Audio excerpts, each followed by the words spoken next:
오늘은 우리에게 평화를 주시기 위해 이 땅 가운데 화목제물로 오신 예수님을 기억하는 대림절 두 번째 주일입니다. 이제 우리의 죄를 대속하시기 위해 값없이 주신 주님의 거룩한 몸과 주님의 거룩한 보혈을 기억하며 회개의 빛을 밝히겠습니다. 이 빛은 우리가 하나님과 화목하고 사람들이 평화를 이루기 위한 통회와 회개의 빛입니다. 주께서 너희를 우리 주 예수 그리스도의 날에 책망할 것이 없는 자로 끝까지 견고하게 하시리라. 이스라엘아 들으라. 우리 하나님 여호와는 오직 유일한 여호와이시니 너는 마음을 다하고 뜻을 다하고 힘을 다하여 내 하나님 여호와를 사랑하라. 아멘.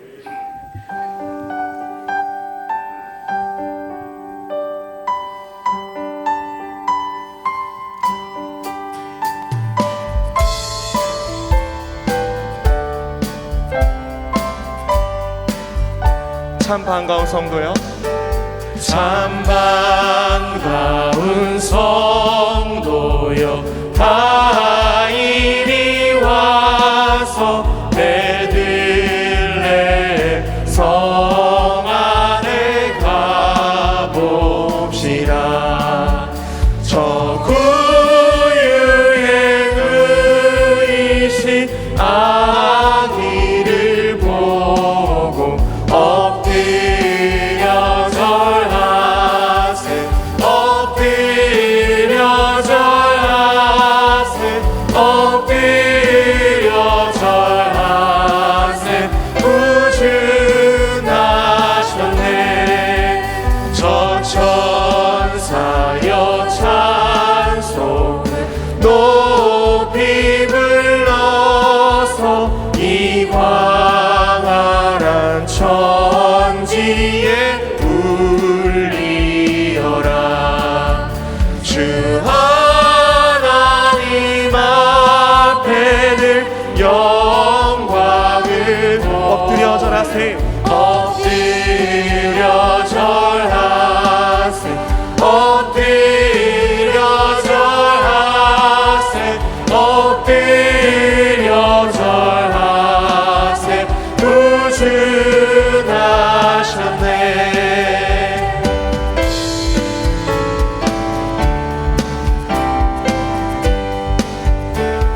이 세상에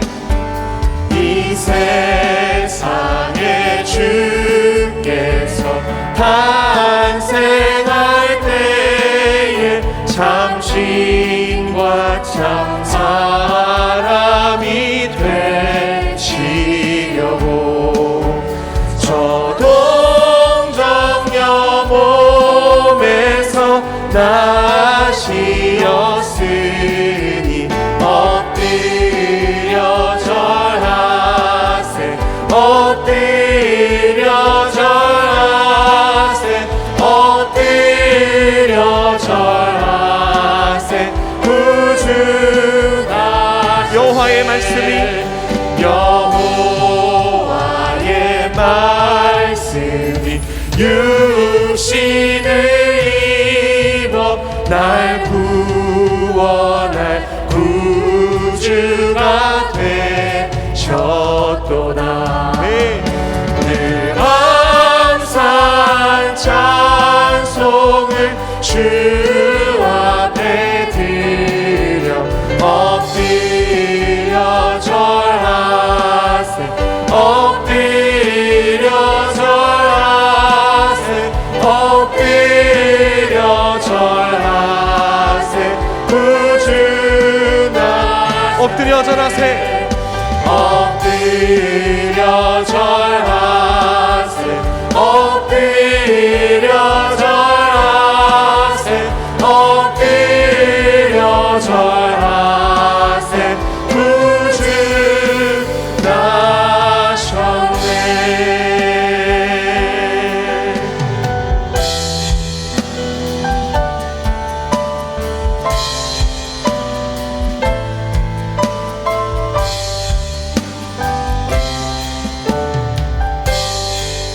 이 땅 위에 오신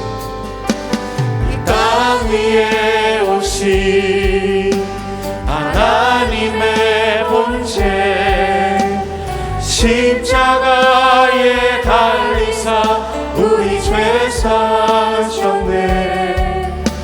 하나님이 그를 지극히 높여 모든 이름 위에 뛰어난 이름을 주사 우리 예수 이름 앞에 절하고 모든 입이 주를 시인해 영광 중에 오실 주를 보리라. 선포해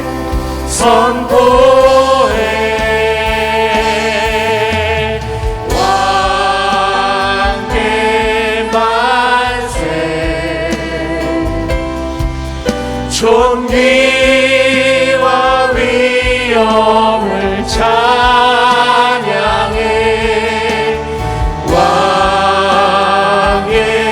왕께 만세. 주 예수 하나님 이 땅 위에 오신 이 땅 위에 오신 하나님의 본체 십자가에 달리사 우리 죄 사하셨네. 하나님이 그를 지극히 높여 모든 이름 위에 뛰어난 이름을 주사 우리 예수 이름 앞에 절하고 모든 입이 주를 시인해 영광 중에 오실 주를 보리라. 선포해 왕께 만세. 왕께 만세. 존귀와 위엄을 찬양해 왕께 만세. 주 예수 하나님 왕께 만세. 왕께 만세. 존귀와 위엄을 찬양해 왕께 만세. 주 예수 하나님 왕께 만세. 왕께 만세. 존귀와 위엄을 찬양해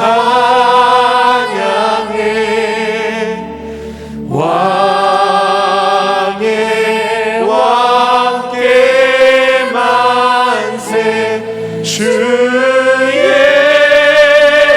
예수 하나님.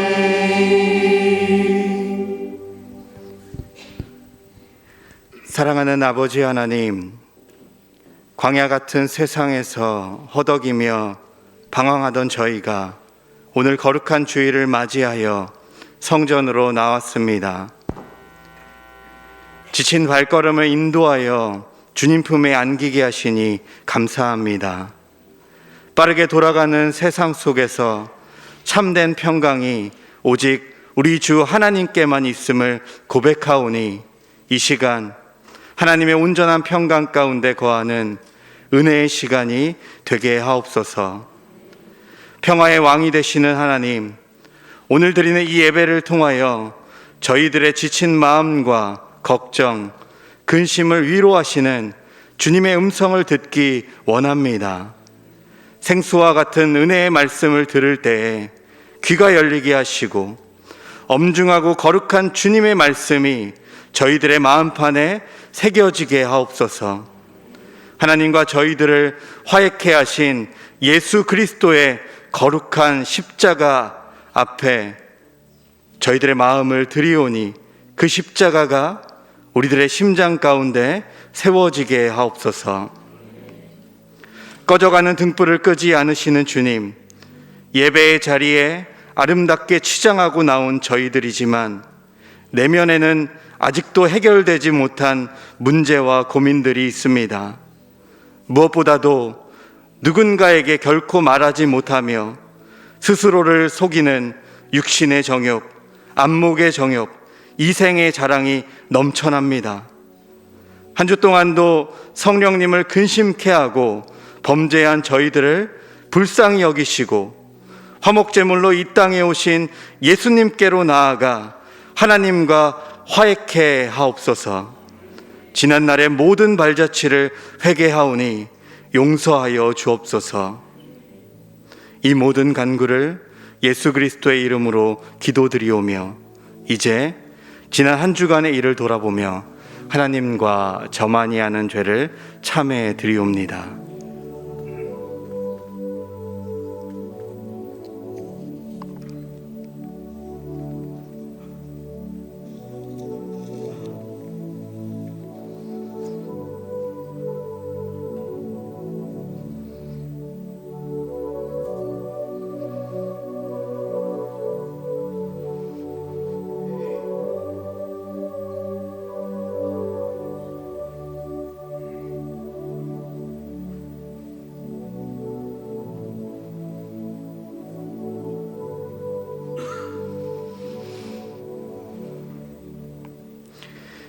그의 노염은 잠깐이요 그의 은총은 평생이로다. 저녁에는 울음이 깃들일지라도 아침에는 기쁨이 오리로다. 그러므로 이제 그리스도 예수 안에 있는 자에게는 결코 정죄함이 없나니 이는 그리스도 예수 안에 있는 생명의 성령의 법이 죄와 사망의 법에서 너를 해방하였음이라. 아멘. 나는 전능하신 아버지 하나님 천지의 창조주를 믿습니다. 나는 그의 유일하신 아들 우리 주 예수 그리스도를 믿습니다. 그는 성령으로 잉태되어 동정녀 마리아에게서 나시고 본디오 빌라도에게 고난을 받아 십자가에 못 박혀 죽으시고 장사된 지 사흘 만에 죽은 자 가운데서 다시 살아나셨으며 하늘에 오르시어 전능하신 아버지 하나님 우편에 앉아 계시다가 거기로부터 살아있는 자와 죽은 자를 심판하러 오십니다. 나는 성령을 믿으며 거룩한 공교회와 성도의 교제와 죄를 용서받는 것과 몸의 부활과 영생을 믿습니다. 아멘.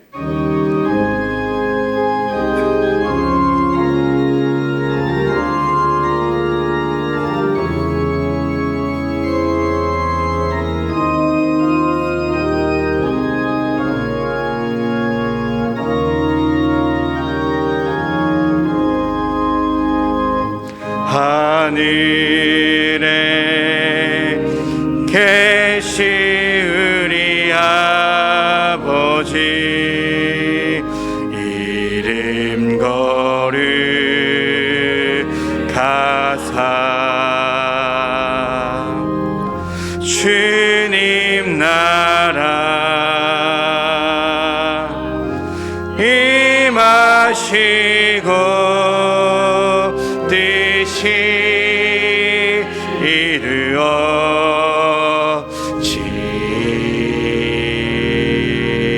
이루어지이다.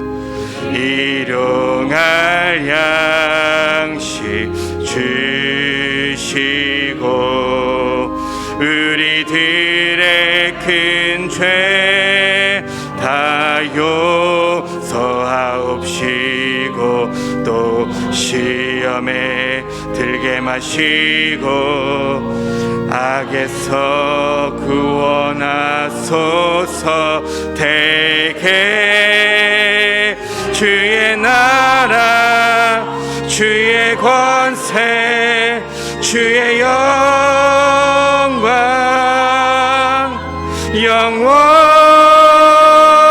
영원히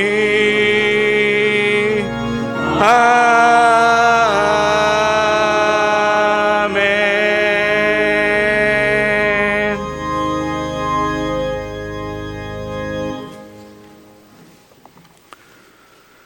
천지 만물을 창조하시고 우리의 생사화복을 결정하시는 하나님 아버지, 가정과 직장을 섬기느라 곤고한 삶 속에서도 이렇게 주님의 성탄을 기다리는 대림절 둘째 주일을 맞아 존전에 나와 예배를 드릴 수 있도록 허락하심에 감사드립니다. 어느덧 2021년도 마지막 한 달만을 남겨두고 있습니다. 계획했던 목표와 비전을 돌아보고 남은 시간 동안 아버지께 다짐하고 약속했던 내용들을 채우고 완성할 수 있도록 도와주시옵소서. 올해 초 아버지께 서원하며 간구했던 많은 일들이 응답받았으며 구한 것보다 더 많이 주시고 필요한 물질과 능력을 허락하신 일들을 돌아보게 하시니 감사드립니다. 즉각적인 응답만을 기다리다가 이미 주신 은혜를 헤아리지 못하고 보채기만 했던 일들, 사람의 눈과 잣대로만 아버지의 응답을 성말라 하던 일을 반성합니다. 때로는 멀리 돌아가게 하시고 때로는 넘어지는 방법으로 우리를 회개하게 하시고 주 앞에 다시 무릎 꿇고 돌아올 수 있는 마음을 허락하신 2021년 한 해 동안 우리를 조금 더 성장하게 하시고 조금 더 예수께 다가가도록 허락하신 은혜를 감사드립니다. 2년여를 힘들게 했던 코로나는 이제 또 다른 신종 변이의 출현으로 인해 일상으로의 복귀를 어렵게 만들고 있습니다. 새해에는 예전처럼 모여서 기도하고 찬송하는 날이 올 것이라는 희망이 또 한 번 위태로워지고 있습니다.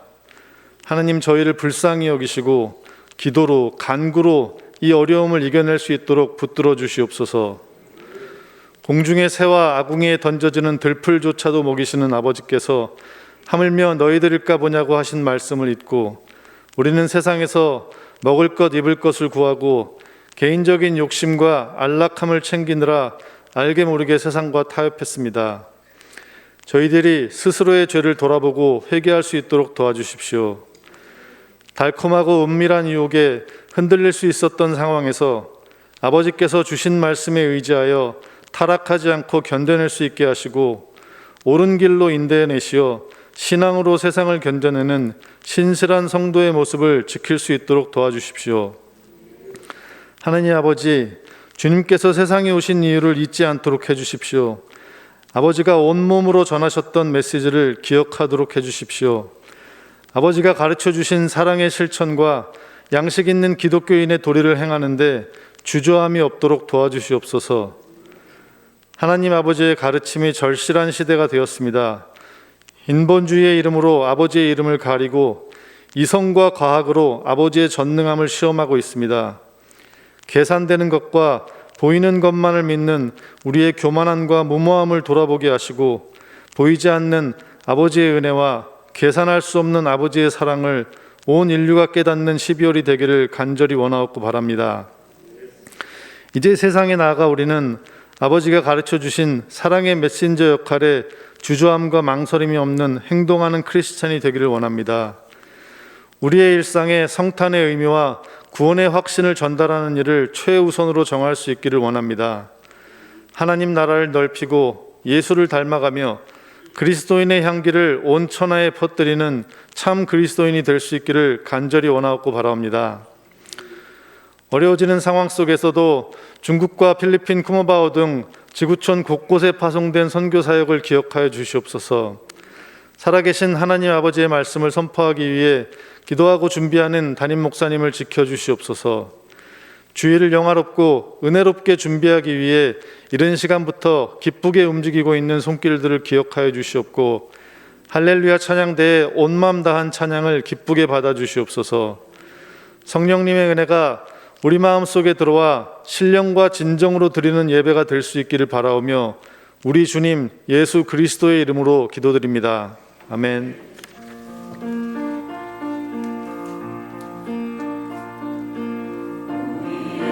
우리의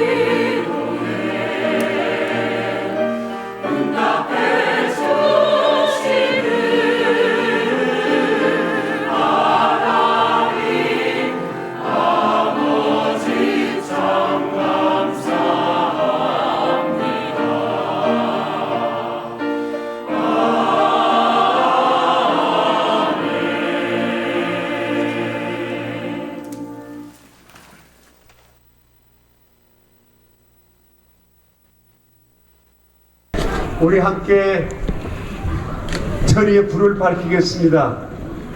우리 카운트다운 하겠습니다. 10부터 세겠습니다. 10, 9, 8,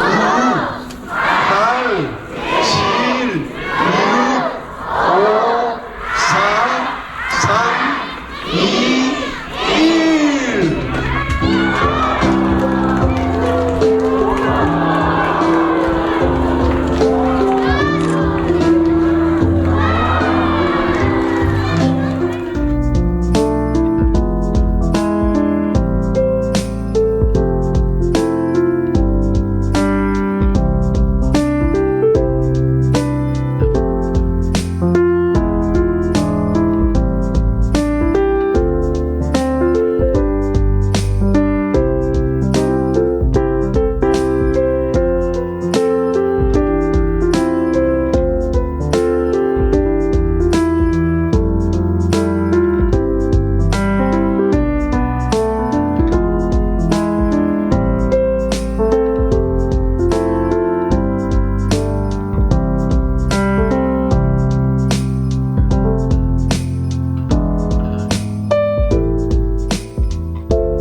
선교의 사명을 강조하며 동서남북 선교회를 조직하여 다양한 선교 활동을 펼쳐온 명선교회. 오늘날 명선의 선교는 필리핀 쿠마바오 지역 단독 선교와 함께 9개국 16개 단체의 선교사들을 후원하는 해외 선교, 21개 미자립 교회의 지원, 기관과 단체 10곳, 학원 선교 5곳을 후원하는 국내 선교, 약 200명의 북향민들과 함께하는 SP 커뮤니티 북한 선교, 쿠마바오 지역 주민과 이주 노동자들을 대상으로 의료 활동을 펼쳐가는 의료 선교, 전문 강사를 초빙하여 체계적으로 추진하는 선교 교육 등 다양한 선교 활동을 펼쳐가고 있습니다.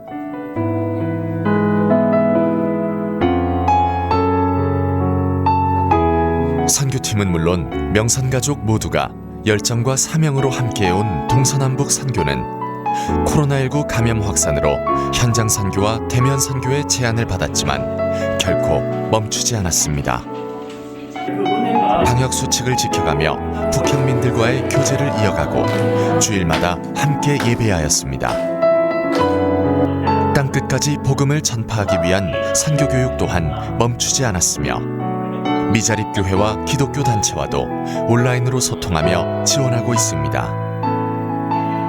필리핀 쿠마바오의 동역자들과도 실시간 화상회의와 SNS를 통하여 소식을 주고받으며 소통하고 있고 그곳에 필요한 지원이 계속되고 있습니다.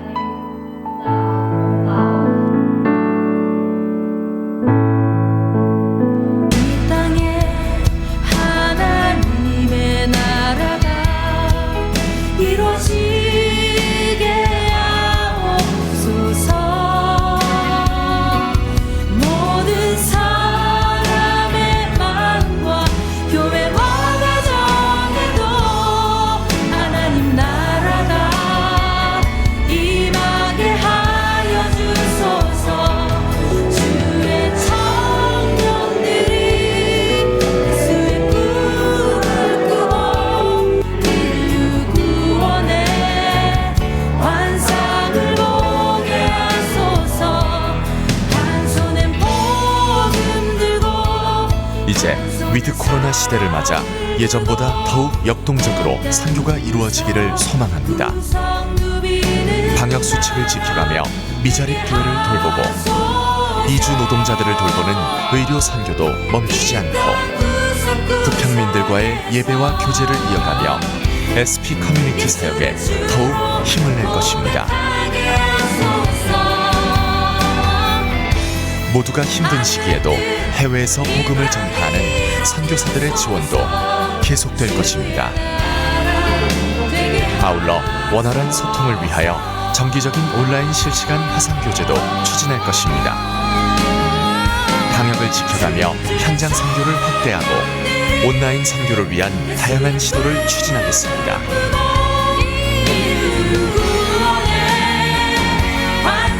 함께합시다.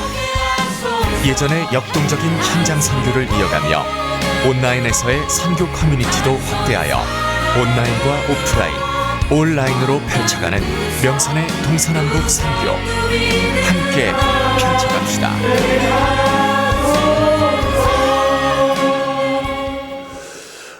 여러분 영상을 시청해 주셔서 감사합니다.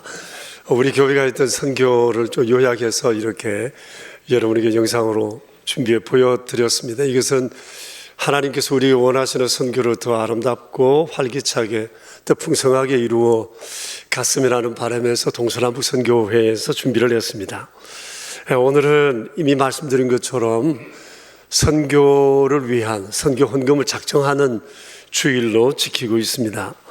여러분 들어오실 때 주보 안에 삽지 하나를 보셨을 것입니다. 선교헌금 작정서 22년도에 관한 내용입니다. 가정에서 예배하시는 분들은 이것을 받지를 못하셨을 텐데 그래서 QR코드를 하나 비춰드리겠습니다.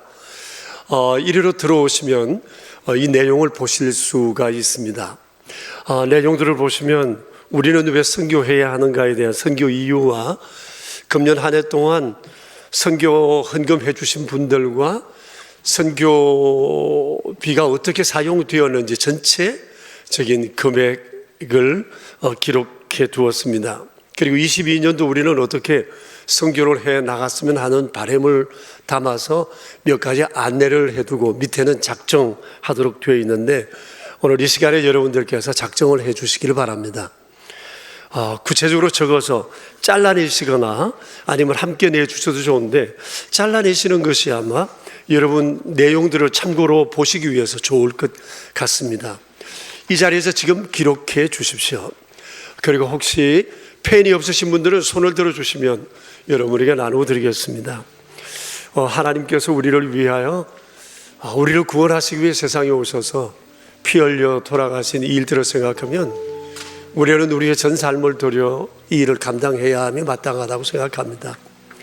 금년 한 해도 많은 분들이 함께 해주셨고 또 작정하시고 미처 드리지 못하신 분들도 계시지만 12월 중에 마저 드려주시면 선교하는 일에 도움이 될 것 같습니다. 펜 없으신 분들 손 들어주세요. 찬양대도 펜 없으시면 저거 들어주시고 이 시간 적으신 것을 내어주시기를 바랍니다. 가장자리로 돌려주십시오. 다 적으신 분들은 손을 들어주시면 거두러 가겠습니다. 이 반가운 소식을 주시는데 아니 거두러 가겠습니까? 네, 적으신 분들은 손 들어주세요. 흔들어 주세요. 여러분, 우리 교회가 선교하는 일은 뭐 처음 시작하면서부터 했지만 해외 선교는 우리가 89년도부터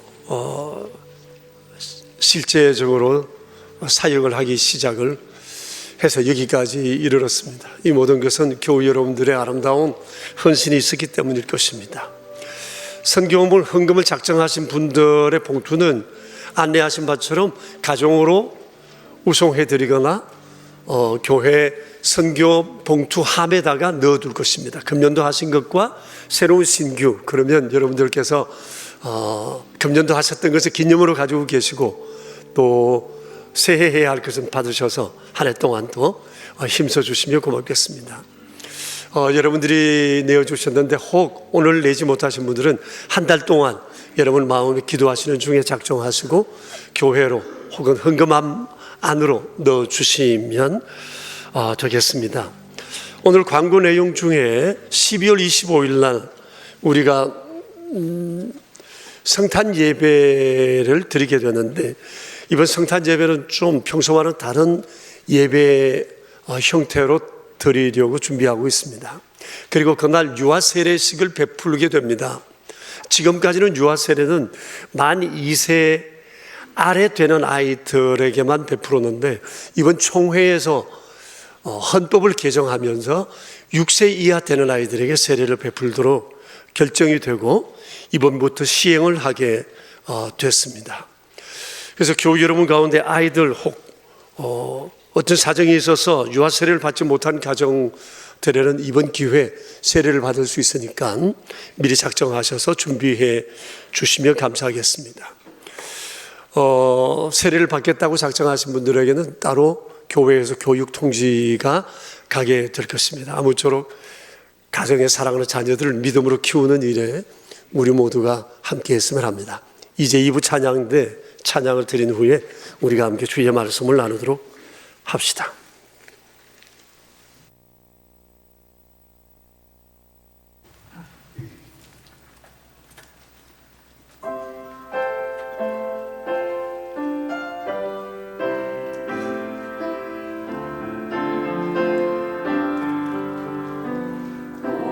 거룩한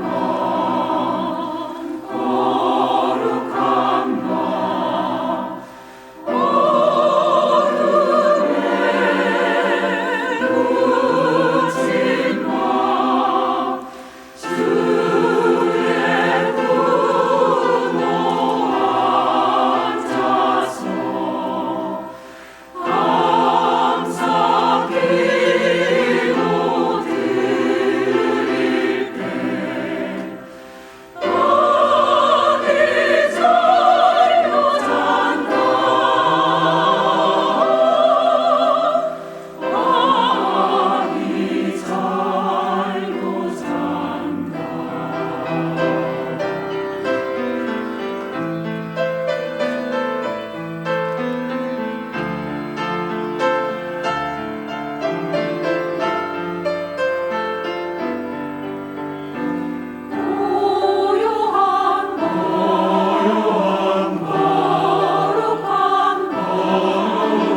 아멘.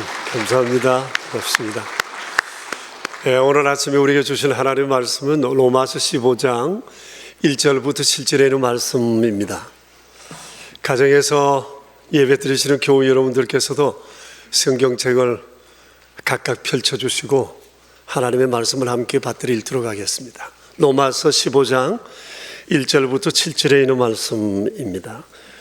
이는 살아계신 하나님의 말씀입니다. 이제 우리 함께 주님의 말씀을 받들어 읽읍시다.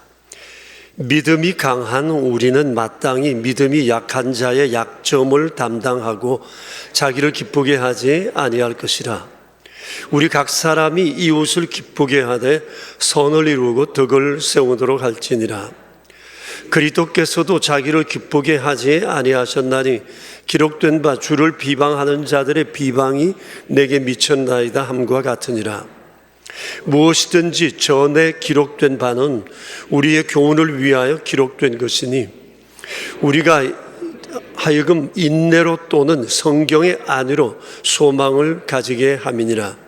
이제 인내와 위로의 하나님이 너희로 그리스도 예수를 본받아 서로 뜻이 같게 하여 주사 한 마음과 한 입으로 하나님 곧 우리 주 예수 그리스도의 아버지께 영광을 돌리게 하려 하노라.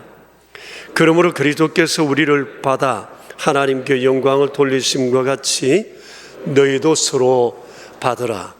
아멘.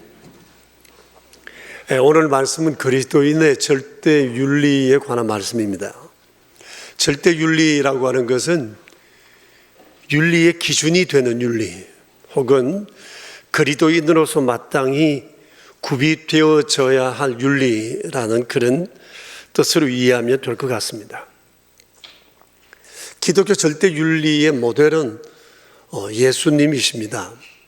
여러분 5절을 보시면 그리스도 예수를 본받아라고 말씀을 하고 있습니다. 그렇습니다. 예수님은 우리의 삶의 본이 되십니다. 하나님께서는 예수님을 통해 성도의 삶을 고취시키려 하시는 것입니다.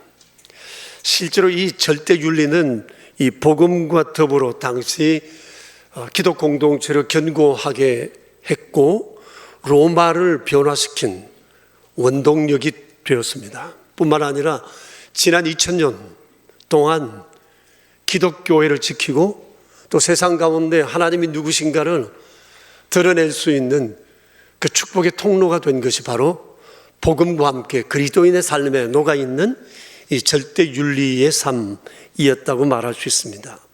오늘 우리가 이 말씀을 묵상하고 혼란한 이 시대 가운데 복음만이 아니라 복음과 함께 복음이 녹아진 우리의 윤리적 삶을 통해 세상을 변화시키는 아름다운 꿈을 우리가 함께 꾸었으면 좋겠습니다. 절대 윤리의 본이신 예수님은 그러면 어떤 삶을 사셨을까요? 두 가지가 요약되어 있습니다. 오늘 성경에. 하나는 하나님에 대한 예수님의 관계 윤리이고 하나는 죄인된 우리를 향한 관계 윤리입니다. 예수님은 하나님에 대해서 언제나 자기를 기쁘게 하지 않으셨다고 말씀하십니다. 3절에 그와 같은 내용이 나와 있습니다. 그리스도께서 자기를 기쁘게 하지 않으셨다고 했습니다. 이것이 하나님에 대한 예수님의 삶의 태도였습니다. 예수님의 삶의 초점은 언제나 하나님이셨습니다. 예수님이 그렇게 사셨던 내용들은 성경 전반에 흩어져 있지만 그 중에서도 몇 구절만 여러분에게 소개해드리면 다음과 같습니다. 마태복음 8장 28절 29절 우리 같이 한번 읽어봅시다. 이에 예수께서 이르시되 너희가 인자를 던 후에 내가 그인 줄을 알고 또 내가 스스로 아무것도 하지 아니하고 오직 아버지께서 가르치신 대로 이런 것을 말하는 줄도 알리라. 나를 보내신 이가 나와 함께 하시도다. 나는 항상 그가 기뻐하시는 일을 행함으로 나를 혼자 두지 아니하셨느니라. 예수님의 말씀입니다. 예수님의 자기 간증입니다. 짧지만 예수님의 공생의 삶을 요약한 내용입니다. 언젠가 이 말씀을 읽는 중에 몸의 전율을 느꼈습니다. 아, 그래서 예수님께서 사람의 몸을 입고 세상에 오셨구나. 그래서 주께서 십자가에 달려 죽으셨구나. 저는 그때부터 이 말씀이 제 삶의 한 축이 되었습니다. 목회뿐만 아니라 제 개인적인 윤리적 삶에 매우 중요한 바탕이 되고 있습니다. 보십시오. 예수님은 스스로 아무것도 하지 않는다고 했습니다. 오직 아버지 말씀하신 대로만 말하고 행한다고 하세요. 철저하게 아버지를 기쁘시게 해드리는 예수님의 모든 관점이 하나님께 집중되어 있었다 말할 수 있습니다. 누가복음 22장 42절 말씀 같이 읽겠습니다. 이르시되 아버지여, 만일 아버지의 뜻이거든 이 잔을 내게서 옮기시옵소서. 그러나 내 원대로 마시옵고 아버지의 원대로 되기를 원하나이다. 여러분, 이 말씀은 예수님께서 십자가 지시기 전날 밤 겟세마네 동산에서 드린 최후의 기도입니다. 고통의 십자가를 앞에 두시고 주님 말씀하십니다. 내 원대로 마시고 아버지 뜻대로 하십시오. 뜻대로 되기를 원합니다. 제가 그 뜻을 쫓아 살겠습니다. 주님의 관심은 오직 하나님의 그 뜻, 기뻐하시는 그 뜻, 자신을 버리고 오직 하나님이 원하시는 그것을 행하신 것입니다. 요한복음 17장 4절 말씀 같이 읽읍시다. 아버지께서 내게 하라고 주신 이 일을 내가 이루어 아버지를 이 세상에서 영화롭게 하여 사오니. 예수님께서 제자들과 더불어서 마가다락방에서 성찬을 나누시고 난 다음 하신 기도로 알려지고 있습니다. 주님이 이렇게 말씀하셨습니다. 아버지가 내게 하라고 주신 일을 내가 다 이루었습니다. 이 밤이 지나면 주님은 십자가를 지시게 되는데 주님은 이미 그것을 결심을 하셨어요. 결정을 하셨어요. 아버지가 원하시는 일이라면 못하실 것이 없으신 예수님이셨습니다. 예수님은 철저하게 하나님께 관심을 두고 사셨습니다. 자기를 기쁘게 하지 않으셨다는 것이 하나님에 대한 예수님의 절대 윤리였습니다. 또 다른 하나는 죄인된 우리를 향한 관계 윤리인데 예수께서 우리를 받으셨다는 겁니다. 이게 복음입니다. 여러분 7절을 보세요. 그리스도께서 우리를 받으셨다고 했습니다. 받았다는 그 구절에 여러분 밑줄을 쳐두시겠어요? 받았다고 했습니다. 받았다고 하는 것은 죄인된 인간을 있는 그대로 용납하고 수용하셨다는 뜻입니다. 지금 우리가 성탄절기를 지내고 있습니다만은 이 성탄절은 하나님께서 죄인을 받으셨다는 것을 공적으로 선포하신 것입니다. 주께서 이렇게 우리를 받으시기 위해서 세상에 오셨고 십자가에 달려 돌아가시면 내가 너희를 완전히 받았다고 하는 것을 주님이 선언하신 거예요. 아무런 자격이 우리에게 없었지만 레헴의 사랑으로 그 자비와 긍휼을 우리에게 베풀어 주신 것입니다. 신방을 하는데 어느 가정에서 신방 헌금을 드렸어요. 그 뒷부분에 보니까 이런 내용이 있었습니다. 레헴의 사랑으로 지금까지 사랑해 주셔서 감사합니다. 레헴의 사랑으로 저희를 지켜주옵소서. 우리의 약함을 돌보아 주세요 라고 써져 있었어요. 아마 지난주에 예배를 잘 들으신 분이었다는 생각을 했습니다. 그렇습니다. 우리에겐 자격 없지만 하나님께서 레헴의 사랑으로 우리를 품으셨어요. 이 받으심으로 인해 죄인된 우리가 의인이 되었고 하나님의 아들과 딸이 되었습니다. 허물과 죄로 죽었던 우리가 영생을 얻게 되었고 하나님이 동행하시는 사람이 되었습니다. 예수님을 믿은 이후에도 우리는 주님의 마음을 슬프게 한 일들이 한두 가지가 아니었지만 그럼에도 불구하고 주님은 받으시고 또 받으시어 오늘 우리를 이 자리에 서게 하신 것입니다. 성경에는 하나님께서 죄인된 우리를 받으신 수많은 사건에 대한 얘기가 나와 있습니다. 창세기부터 요한계시록까지 내용을 한마디로 얘기한다면 죄인을 받으신 하나님의 사랑 이야기라고 말할 수 있을 것입니다. 주님의 이 사랑은 지금도 계속되고 있고 역사의 마지막 순간까지 계속될 것입니다. 성도 여러분, 따라합시다. 나는 하나님께 받아들여진 존재다. 여러분, 우리가 이 존재성을 잊지 말아야 합니다. 가정에서 예배하시는 성도 여러분, 우리 다시 한 번 더 얘기할까요? 나는 하나님께 받아들여진 존재이다. 주님이 나를 받으셨다는 사실을 우리 절대 잊지 말아야 합니다. 이렇게 우리를 향해 베푸신 은혜를 베푸신 하나님께서 우리에 대한 바람이 하나 있는데, 그것은 그리스도 예수를 본받아라고 하는 것입니다. 오늘 성경에서 우리가 본받아야 할 절대 윤리 두 가지가 기록되어 있습니다. 먼저 1절, 2절을 같이 한번 읽어봅시다. 믿음이 강한 우리는 마땅히 믿음이 약한 자의 약점을 담당하고 자기를 기쁘게 하지 아니할 것이라. 우리 각 사람이 이웃을 기쁘게 하되 선을 이루고 덕을 세우도록 할지니라. 여러분, 이 두 구절이 우리가 살아야 할 매우 중요한 절대 윤리에 관한 가르침입니다. 이 1, 2절을 결론적으로 말하는 것이 덕을 세우라는 것입니다. 우리가 지켜야 할 첫 번째 윤리입니다. 덕을 세우는 삶을 사는 겁니다. 여러분, 이 덕이라고 하는 이 덕의 본래 뜻은 세운다는 뜻입니다. 집을 세우고 사람을 세우고 공동체를 세우는 것을 의미합니다. 세우려면 반드시 요구되는 것이 있습니다. 희생, 노력, 헌신, 사랑입니다. 예컨대 집을 세우려면 집은 그냥 세워지지를 않습니다. 많은 수고와 노력과 노동과 자본이 필요합니다. 어떻게 많이 투자하고 정성을 쏟느냐에 따라서 집은 아름답게 세워지기도 하고 가치가 달라지기도 합니다. 사람을 세우는 것도 마찬가지입니다. 그냥 되지 않습니다.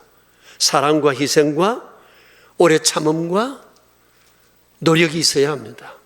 결혼하고 난 다음 우리가 지금까지 가정을 세우고 있지만 이게 그냥 세워진 것 아니지 않습니까? 10년이면 10년, 20년이면 20년만큼 많은 사랑과 눈물과 희생과 아픔이 있었던 것이 사실입니다. 공동체를 세우는 것도 마찬가지입니다.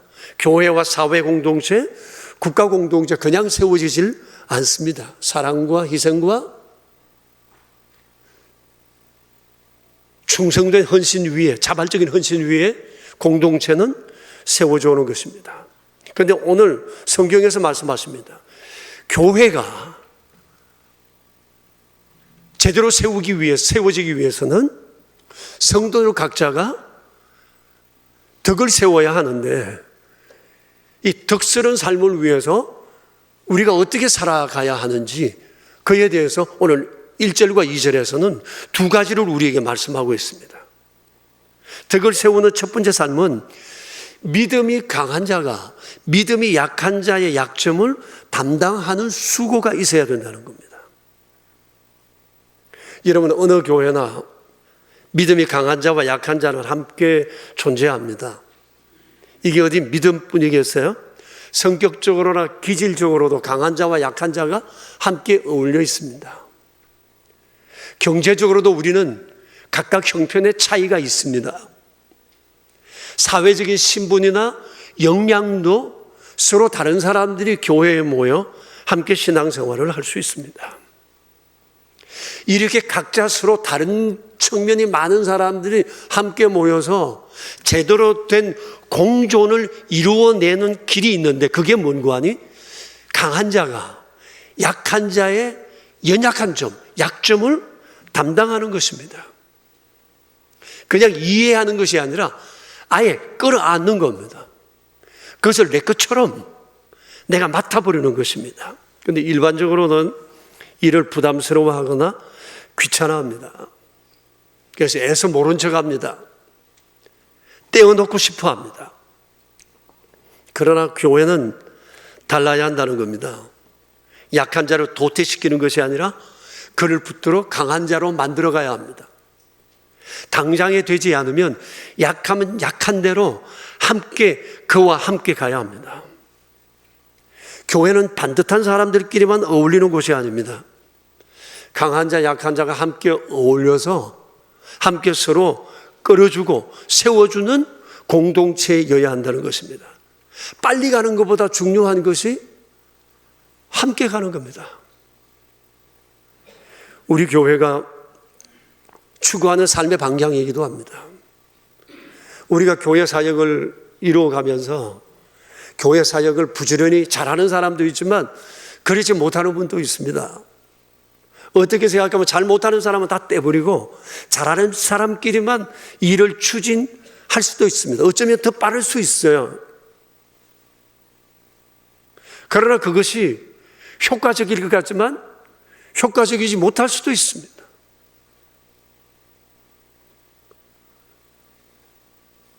사회 경영 이론은 되는 것을 추려서 되는 사람끼리 되는 쪽을 향해 나갑니다.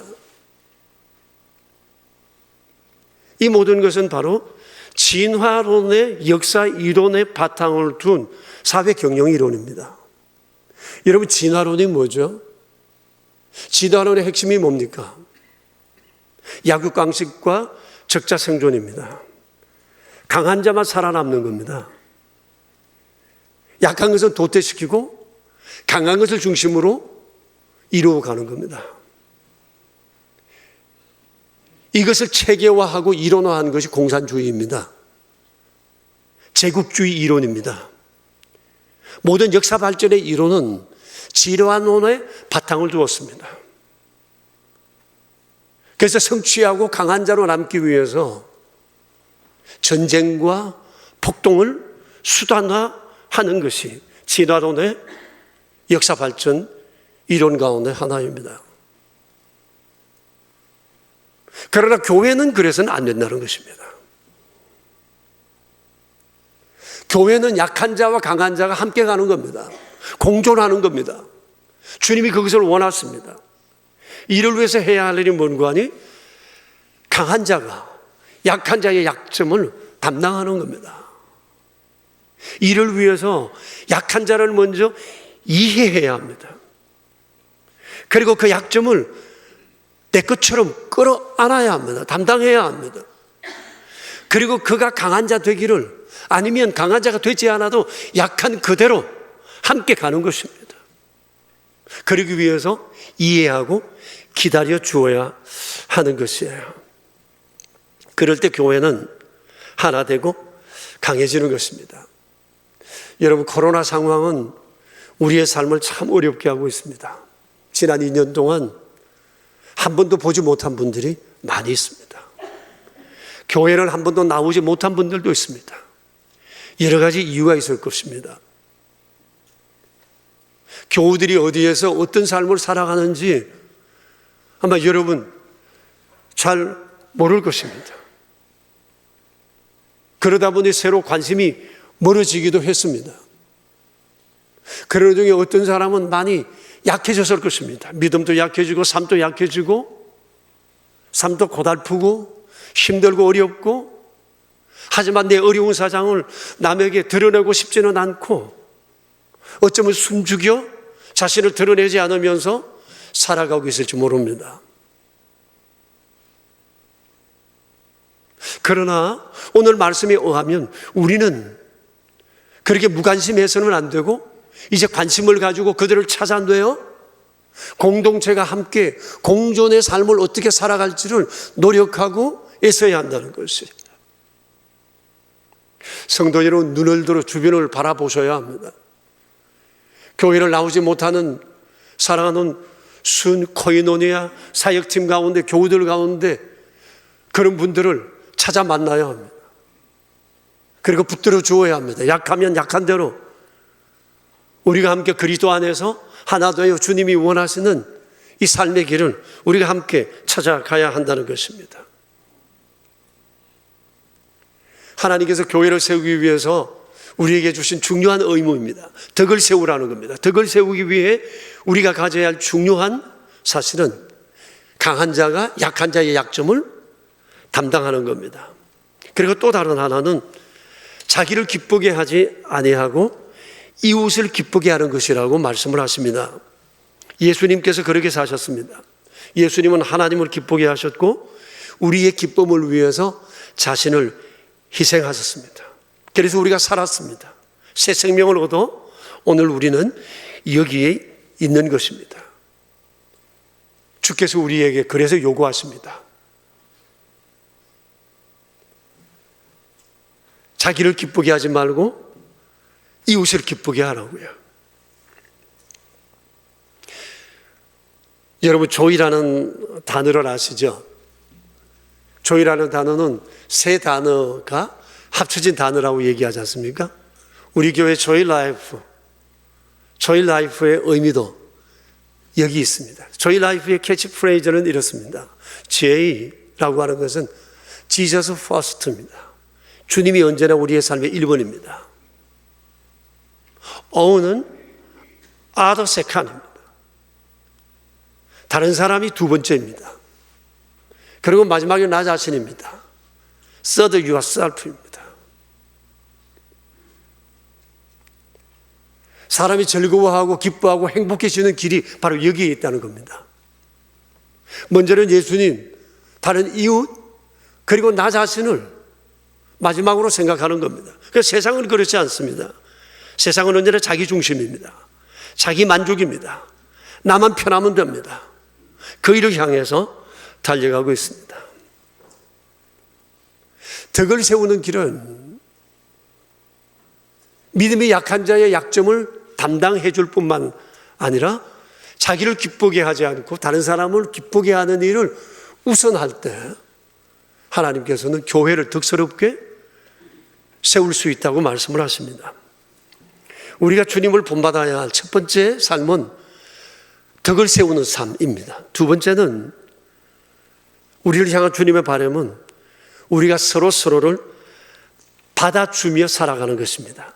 여러분 7절을 한번 보시겠어요? 같이 읽어봅시다. 그러므로 그리스도께서 우리를 받아 하나님께 영광을 돌리심과 같이 너희도 서로 받으라고 하셨습니다. 예수님께 받아들여진 사람으로서 우리가 해야 할 중요한 사명이 있는데 다른 사람을 받아들이는 거예요. 좋은 인간관계는 서로를 용납하는 것으로부터 시작합니다. 근데 사람을 받아들인다는 게 참 쉽지 않습니다. 다른 점과 또 그 외 여러 가지 상황들의 차이가 너무나 많기 때문일 수도 있습니다. 당시 이 로마서가 기록된 이 로마 교회가 그랬습니다. 로마 교회 구성원들이 아주 다양했습니다. 유대인과 헬라인과 로마인이 함께 어울려 있었습니다. 여러분, 세계 3대 문화로 꼽히는 유대, 헬라, 로마, 이 문화를 이룬 이 사람들이 공존하고 있는 것이 바로 로마 교회였습니다. 이 세 문화권에 사는 사람들은 나름대로의 자부심이 대단한 사람들입니다. 유대인들은 스스로를 영적인 지존이라고 생각했던 사람들이었어요. 이들은 혈통적으로 다른, 문화적으로 다른 이방인들과 함께 한다는 것을 매우 불편하게 생각하는 사람입니다. 자기들이 가장 옳다고 생각하는 사람들이었기 때문에 그렇습니다. 그러나 이방인은 헬라 사람과 로마 사람들이 볼 때도 그렇지 않습니다. 여러분, 지금은 로마 제국이 세상을 통치하는 시대지만 로마 제국의 모든 문화적 영향은 헬라 제국으로 받았습니다. 헬라 제국은 무너졌지만 문화적으로는 로마를 지금 점령하고 있어요. 그러니까 유대인의 입장에서 봤을 때 이방인이라고 생각하는 이 헬라인과 로마인의 입장에서 봤을 땐 유대인들 그렇게 도도한 놈들 저들하고 우리가 같이 하지 않으면 되지. 생각해봐. 너희들은 지금 이 땅에 와서 살고 있는 이방인이 아니냐. 지금 이 땅의 기득권자는 우리 로마 사람들이다, 우리 헬라인이다 라고 생각을 하고 있었던 것입니다. 여러분, 이렇게 서로 자부심이 강한 세 부류의 사람들이 어울려 있으니 로마 교회가 얼마나 어려웠을까요? 교회는 세워져 있지만 교회 안에 여러 가지 충동적 요소, 충돌할 요소들이 상당히 많이 있었던 겁니다. 그래서 이 말씀을 하시는 겁니다. 서로 다른 문화권에서 자랐으니까 성향도 다를 것입니다. 바라보는 것도 다를 것입니다. 판단도 다를 것입니다. 생김새도 다를 것입니다. 혈통도 다를 것입니다. 얘기거리도 다를 수 있습니다. 그런데 말씀합니다. 너희는 서로 받아야 한다고. 내가 너희를 받았으니, 형편없는 너희들, 죄인들, 이미 죽었던 너희를, 내가 너희를 아무리 조건 없이 내가 너희를 받았으니 너희도 서로 받아 하나 되라고 말씀을 하고 계세요. 하나님 보실 때 가장 하나님을 마음 아프게 하는 것은 성도가 성도를 받아들이지 못하는 것이라고 말할 수 있습니다. 부모 입장에서 봤을 때 자식들이 서로 다르다고 서로 받아들이지 못할 때 부모 마음이 아픈 것처럼 성도를 향한 하나님의 마음이 가장 아플 때 성도가 함께 우리는 달라, 그래서 어울릴 수 없다고 생각하는 것입니다. 유대인들의 입장에서는 이방인은 헬라인과 로마인은 나와 급이 다르다고 생각했을 것입니다. 로마인의 입장에서는 지금 힘은 우리 로마인의 것이라고 생각하고 너희들과 우리는 다르다고 얘기했을 것입니다. 얼마나 주님 마음이 아팠을까요? 그래서 이 말씀을 하시는 것입니다. 사랑하는 여러분, 우리 교회도 다른 성향을 가진 사람들이 많이 있습니다. 우리에게 다른 것을 꼽으라면 너무너무 많습니다. 다른 것이 어울리지 못할 이유가 되어서는 안 된다는 것입니다. 서로 다름에도 불구하고 주님은 너희는 서로 받으라고 말씀하세요. 이것이 모든 교회를 향한, 그리스도인들을 향한, 교회를 견고하게 세울 수 있는 그 삶의 원동력, 그것은 바로 서로를 받아주는 교회의 모습을 통해서 우리는 세상 가운데 영향력을 드러낼 수 있음을 주님은 분명히 말씀하고 계신 겁니다. 이와 관련해서 제가 멋진 그리스도인 한 분을 소개할까 합니다. 여러분도 잘 아시는 분이십니다. 독일의 총리 앙겔라 메르켈 여사입니다. 바로 이분입니다. 16년 동안 독일 총리로 재임하시다가 이번 12월 8일 돌아오는 수요일 날 그런 명예롭게 은퇴를 하게 됩니다. 16년 동안 지금 그분의 독일 안에서의 인기는 얼마나 높은지 지지율이 76%라고 얘기를 합니다. 서방 세계에서 4번을 연임한 예는 참으로 찾아보기 어려운 일입니다. 그래서 세계는 메르켈의 리더십을 칭송하고 극찬하고 있습니다.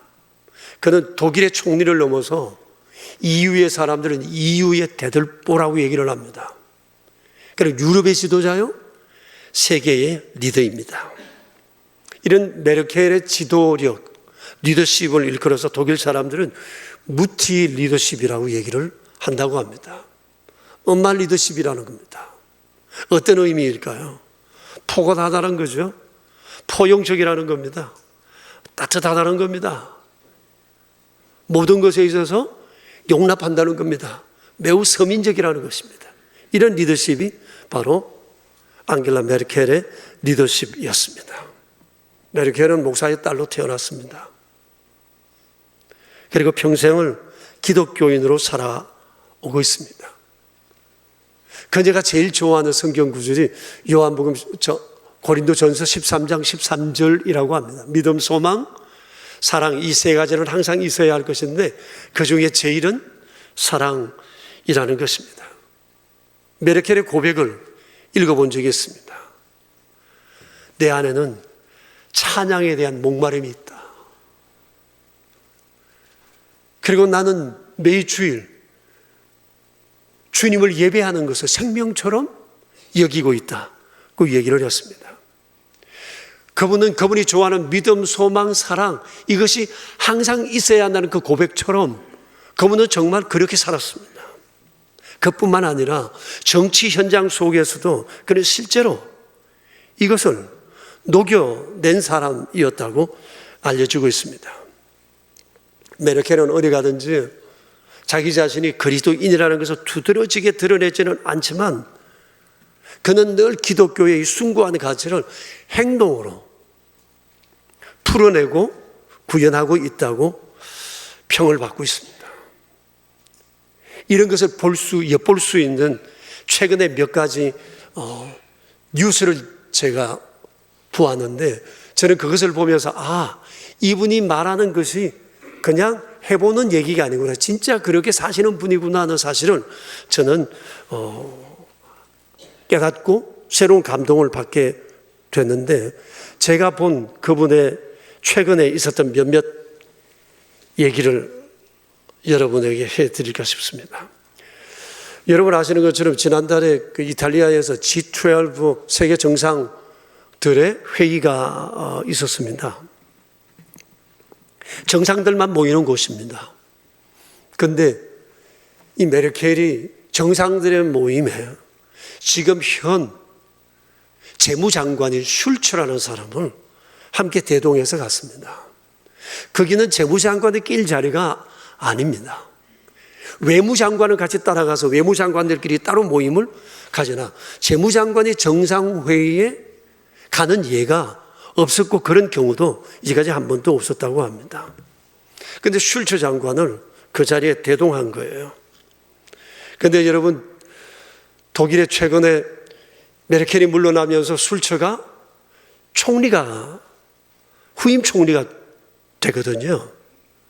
그런데 평소에는 이 두 사람이 서로 당을 가지고 있어서 서로 경쟁 관계에 있지만 그래도 서로 이렇게 연정을 하는 관계였다고 그래요. 근데 이번에 선거를 하면서 슐츠가 이끄는 당이 1위가 되고 메르켈이 이끄는 당이 2위가 되고 3위, 4위가 됐어요. 보통 그러면 1당, 2당이 함께 연정을 하도록 되어 있는데 슐츠가 메르켈을 내치고 3, 4위한 당과 함께 연정을 하게 된 겁니다. 굉장한 배신감을 느낀 거예요.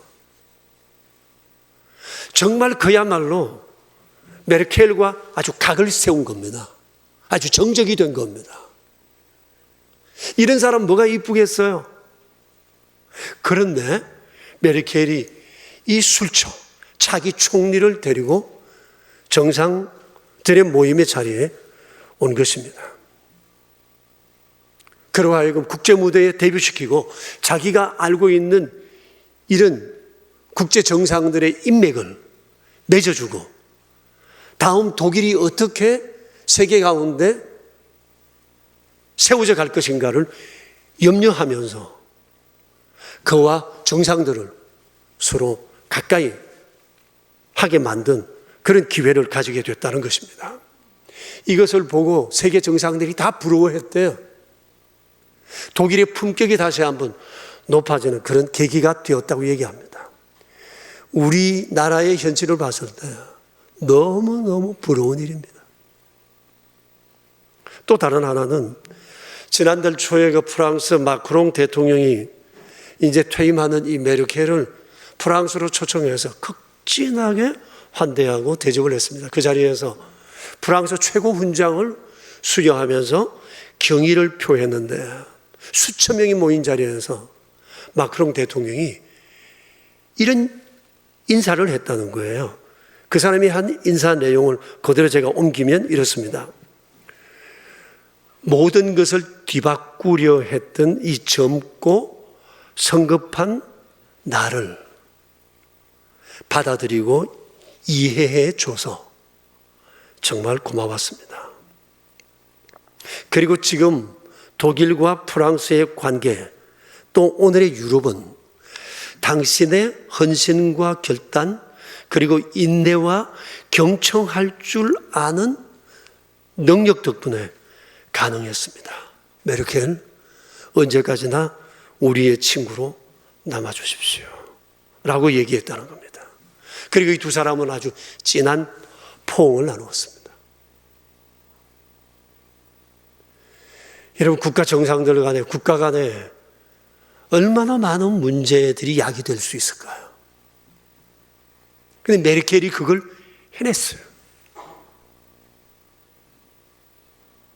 저는 이것을 보면서 메르켈의 이 인격, 정치적 역량, 그의 행동의 배우는 바로 기독교적 윤리가 녹아 있었다고 저는 생각합니다. 그분이 이 절대 윤리에 대해서 알고 계셨는지는 모르지만 제가 보기에는 적어도 그에게는 이런 것이 있었어요. 그는 덕을 세운다는 게 뭔지 알고 있었고, 받아들인다는 것이 무엇인지 몸으로 체득하고 그것을 실제 삶 가운데 살아내는 사람이었다고 저는 생각이 되었습니다. 우리가 복음을 말하지만 복음의 삶을 사는 것은 쉽지 않습니다. 복음과 복음의 삶은 다른 것이 아니라 하나라고 하는 것입니다.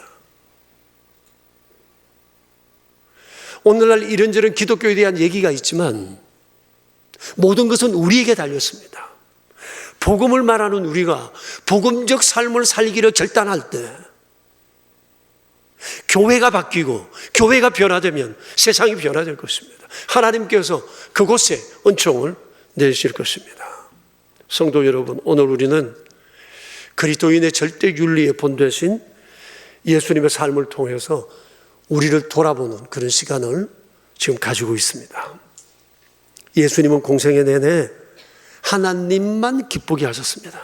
그리고 죄인된 우리에게 기쁨을 주시기 위해서 자신의 모든 것을 내어주시고 우리를 받아주셨습니다.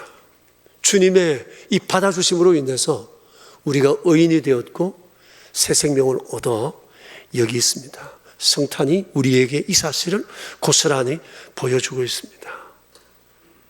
사랑하는 성도 여러분, 세상이 우리에게 대해서 이렇게 저렇게 말한다고 실망할 것 없습니다.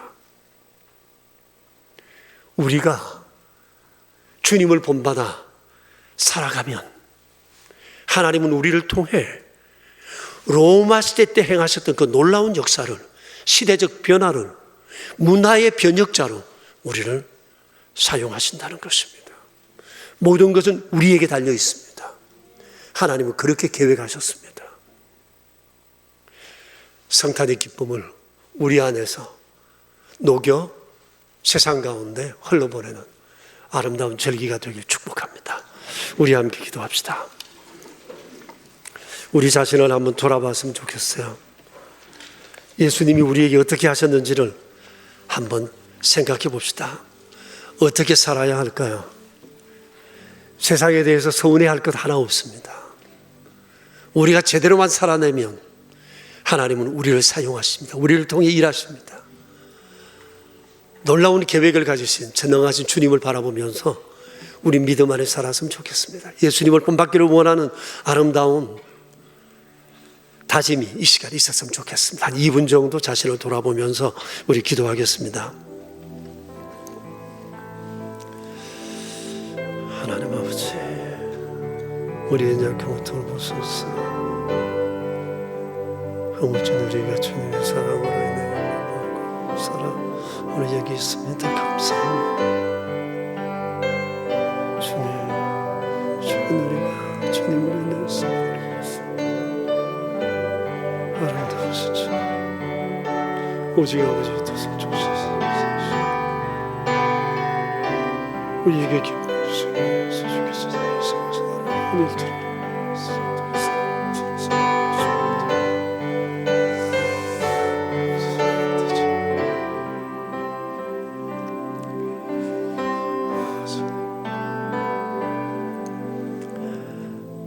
하나님 아버지, 사랑을 감사드립니다.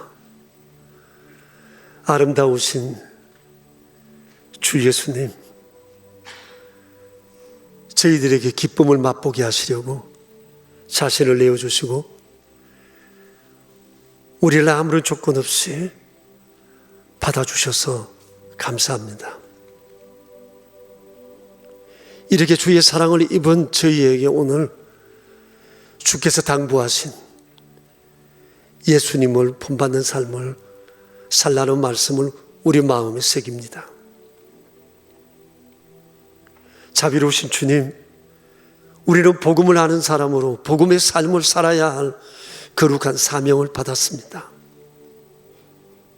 주님, 우리가 이 길을, 이 믿음의 길을 걷는다면 2000년 전 로마가 변화되었듯이 주님은 우리를 통해 세상을 바꾸실 것을 저희는 굳게 믿습니다. 자비로우신 주여, 이 믿음의 길을 담대하게 걷도록 저희를 도와주십시오. 우리 명선교회와 이 땅에 있는 하나님의 교회들을 그런 아름다운 주의 도구들로 사용해 주옵소서. 감사합니다. 사랑합니다. 예수님의 이름으로 기도합니다. 아멘. 오늘 우리가 대림절 두 번째 주일 맞으면서 녹색으로 우리 한번 몸을 치장하자고 했는데, 한번 주위를 한번 둘러볼까요? 찬양대는 진녹색 마스크를 하셨어요. 그 이쁜 녹색 마스크도 있네요. 감사합니다. 다음 주에는 보라색으로 우리가 한번 드레스 코드를 하게 될 텐데, 일단 오늘 동서남북 선교팀에서 교우 여러분들에게 다음 주에 할 보라색 마스크를 준비를 했대요.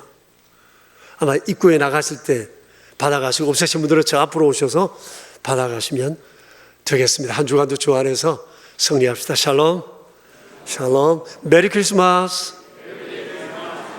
이제 우리 일어나셔서 216장으로 하나님을 찬양합시다.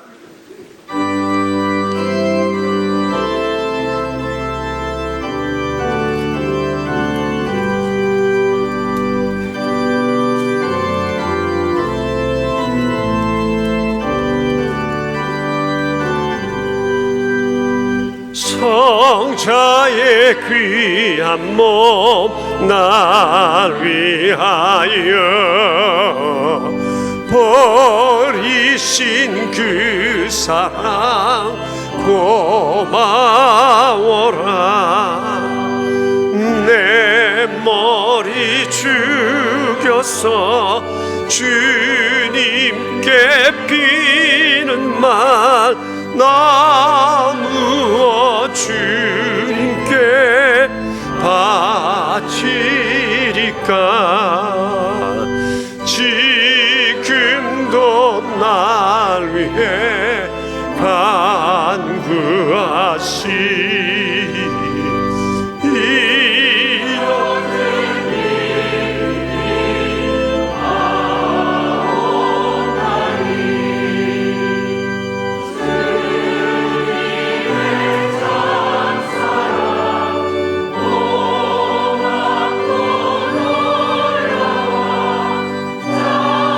성과 기도를 쉬지 않네. 주님의 십자가 나도 지고 신실한 믿음과 마음으로 형제의 사랑과 친절한 위로를 네게나 베풀게 없소서.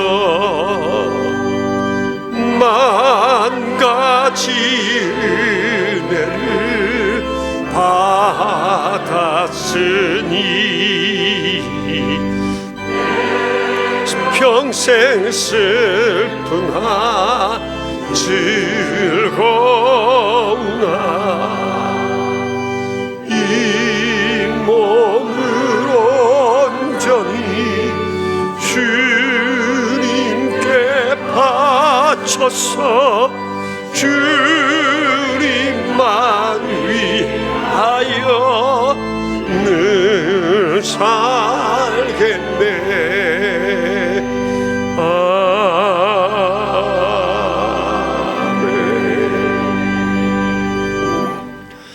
하나님 아버지, 감사합니다. 주님의 아름다운 삶을 본받기로 다짐하며 이전을 나설 수 있게 해주셔서 감사합니다. 도우시는 성령님의 은혜 가운데 이런 삶을 제대로 살아낼 수 있도록 도우실 것을 믿습니다. 오늘 베풀어 주신 주의 은총을 기억하며 저희가 여러 모양으로 주 앞에 예물을 드렸습니다. 가정에서, 지금 이곳에서, 때로는 온라인으로 계좌 이체하며 드려진 귀한 예물들, 그리고 예물의 손길들 기억해 주시고 가정과 일터를 복되게 하시며 우리의 평생 주의 기쁨 되어 살아가도록 인도해 주옵소서. 우리의 구세주 예수 그리스도 이름으로 기도드리오며 이제는 만왕의 왕 되신 주님 예수 그리스도의 은혜와 만복의 근원이 되시는 하나님 아버지의 그 크신 사랑과 우리 안에 계셔서 날마다 우리를 새롭게 하시는 성령님의 교통하심이 모인 저희 무리들과 명선의 모든 가족들과 주님의 몸 되신 교회 위에 이제로부터 영원히 함께 계시옵기를 간절히 축원하옵나이다. 아멘.